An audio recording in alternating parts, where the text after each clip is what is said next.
Hello and welcome to another design clips here at W+9. This is Dawn, and today we're going to be taking a look at one of our newest stamp sets we just released. This is from our Winter 2018 collection, and this is our Holly Jolly Christmas. We're also going to be using a little bit of the Holly Jolly die as well to create these simple homespun Christmas cards. I just adore this stamp set. It's got this great background stripe. It's perfect for adding borders or building backgrounds like we'll do today. It's got a bunch of little sentiments, a large sentiment, and some images as well. The Holly Jolly die complements it perfectly. Cuts out this Holly Jolly words along with the shadow. It's got a large label and then some floral elements as well. The background stamping is all done on the card base itself. So I've taken an 8.5 by 11 piece of cardstock, cut it in half lengthwise, scored it down the center, and then I'm just creating my two A2 card bases. Anytime you're building a background with a single stamp, it is so much easier to use a stamp positioning tool. Here I'm using the standard size Mini Misty. Standard size Mini. Does that make any sense? No. I'm using the standard size Misty. And the key here is to have to remount my stamp as few times, if at all, if possible. So what I've done is I've lined my cardstock up. Cool, Dawn, can you talk today? I've lined my cardstock base, one more time, guys, one more time. I've lined my card base up at the bottom of the Misty. I lined up my stamp set, picked it up with the Misty door, starting at the top, making my first impression.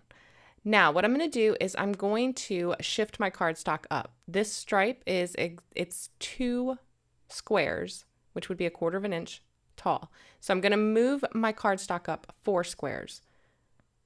4 square. Do you guys remember that game? Anyway, moving it up 4 squares. I'm also going to shift it off a little to the left and a little to the right each time I stamp. And that's just so that I don't have the distressing that's built into the stripe. I don't want it to appear in the exact same spot each time I stamp. So I'm going to shift it off to the left or the right each time. So I've shifted my cardstock up 4 squares, inked up my stamp, and now I'm going to stamp it down again. I'm going to repeat this each time. Shift my cardstock up 4 squares, and then stamp again. Now when I get to the point where I can't shift my cardstock up anymore, I'm going to turn my cardstock around. I'm going to line up that stripe. You can see the impression on my scratch paper there. I'm going to line that up, and then I'm going to shift my cardstock down 4 squares. Now this is going to keep my stripes consistently and evenly spaced apart each time I stamp. And it's also going to make sure that my stripes are straight, because I don't know about you guys, but bless my heart, I cannot stamp straight. I can't adhere things straight. It takes me at least 2 tries, if not 3, every time. So that's my little secret to you guys. I have a problem stamping or adhering things straight. Now for the second version of this card, I wanted to create a buffalo plaid background. So I started by stamping my same basic setup as I did the first time, stamped all of my stripes going down the front of my card.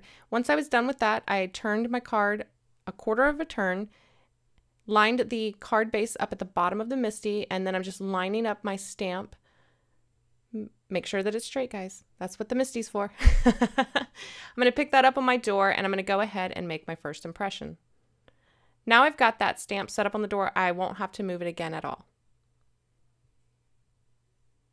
This time I chose to use Memento black ink because I find Memento not to be a true deep black, and I really wanted that buffalo plaid where the intersecting lines come out darker, and I knew by using the Memento ink that I would end up with that. I would have a much lighter impression in between and then a darker where the 2 lines intersected. So now I'm going to move my card up 4 squares and then go ahead and ink and stamp again. Another dirty little secret, I almost always get a fingerprint on my cards, guys. Do you see it? I see it. Looking back here, I see it. The good news is that actually one of the stripes that I end up stamping ends up stamping right over it and covering it, so you never see it in the end. I'm just going to repeat those same steps until I've got the entire background covered. Stamping, shifting up 4 squares. Right here, you see? I just realized that I put a fingerprint on it. And at this point in my head, I'm thinking maybe the stripe will cover it. And guess what? It did. So all is good. Now with these two backgrounds complete, I can move on to doing the sentiments. I've cut down 2 panels that are 2 3/4 by 3 3/4, and I've taken that large Have a Holly Jolly Christmas sentiment from our Holly Jolly Christmas stamp set, and for the one version, I'm just going to ink the entire thing up in black and go ahead and stamp that right in the middle. And then for the second one, I'm going to do some selective inking and stamping. So I'm using some painter's tape here to cover up the Have and the Christmas. I'm going to ink that Holly Jolly up in our Gala Red. Now, I like using painter's tape because I know that the ink will not sink through it. Now, if you have Post-it tape, that will work. Some of the masking papers will work, but sometimes I have to double up those areas where I cover it because the ink will seep through. So I prefer just to use some painter's tape. You guys know I do a lot of watercoloring, so I've always got tons of that on hand. So I'm going to go ahead and make sure that that panel is squared up in that corner again. I'm going to cover up the Holly Jolly and then stamp the Have in black.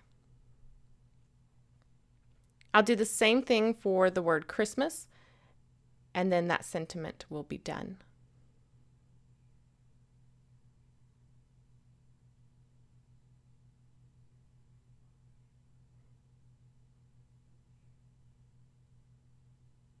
Now we're going to add a little bit of detailing, and for that we're going to use, this is a pine tree, a Christmas tree. However, when I was looking at it on the sheet, it was kind of sideways, and I was like, hey, that could be a pine bough. So I decided to go ahead and try it. I'm going to stamp this in our last leaf, and I'm just going to create a little pine bough at the top and at the bottom. Now in the second version, I decided to double them up just for a little variation. And I'll repeat the same thing at the top as I do at the bottom, again, just to mirror the two. Now we need something in the center there. So for the two-tone stamping, I decided to add a little bit of Nouveau drops for some berries in the center, just a grouping of 3. For this, I'm using the Strawberry Coolest. This one's a translucent one, and that's why I chose the Gala Red versus the Cranberry Crush, which is what we stamped the stripes in the background. I just chose a little bit brighter and lighter red because I knew that it would complement this color of Nouveau drops better. Now for the second version, we're going to go ahead and we're going to use the little flowers. These are just little hellebore. You can double them up and make them look like poinsettias. They're just a versatile little illustrative flower. I'm going to cut 2 of the large ones from red cardstock, and then I'm just going to adhere those with some multi-matte adhesive. Multi-matte medium. Multi-medium matte? Whichever one it's called. I know you guys know what it's called. I'm going to adhere that using a little bit of the multi-matte. I'm done. I'm going to adhere that to the card front. Ooh. Now, you could mount these sentiments just like this. I just wanted to give a little bit of a matte to it. And plus, I kind of rediscovered the crimping tool. Do you guys remember the crimping tool? I've rediscovered it. Yeah, here, look, it's all dusty. Do you see the dust on that thing? I probably should have wiped that down before I did a video. Anyways, this little thing, you turn the little wheel, it feeds the cardstock through the crimping, and then it crimps it, makes it look like corrugated, well, this case, since we're using craft, it looks like corrugated cardboard. Thought this was perfect for these homespun cards.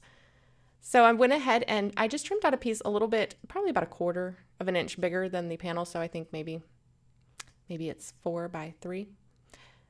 It can't be that big. It's about 1/8 of an inch bigger on all sides. So 1/4 of an inch bigger in total than the focal point. Went ahead and did the second one because, you know, once you start crimping these things, you just can't stop. I adhered the sentiment panel to the craft with some liquid adhesive, and then I'm adhering this one to the card base with some 3M foam tape. And you will see here, I told you I can't get anything straight, or perhaps it is straight and I'm seeing it crooked. I don't know, but I'm going to take it off. I'm going to put it on. I'm going to keep doing this until I finally get it on to where I feel like it's straight. And that will finish up today's cards, guys. I really hope that you enjoyed today's video and this closer look at the Holly Jolly stamp set. I will have a video up later this week featuring this stamp set as well in a totally different style, so be sure to check back. I I really hope you enjoyed today's video, and remember, you can find all of the featured W+9 supplies at W+9.com, as well as at many of your favorite retailers. I will have everything linked in the description box below. As always, thanks for watching, and I will see you next time. Bye!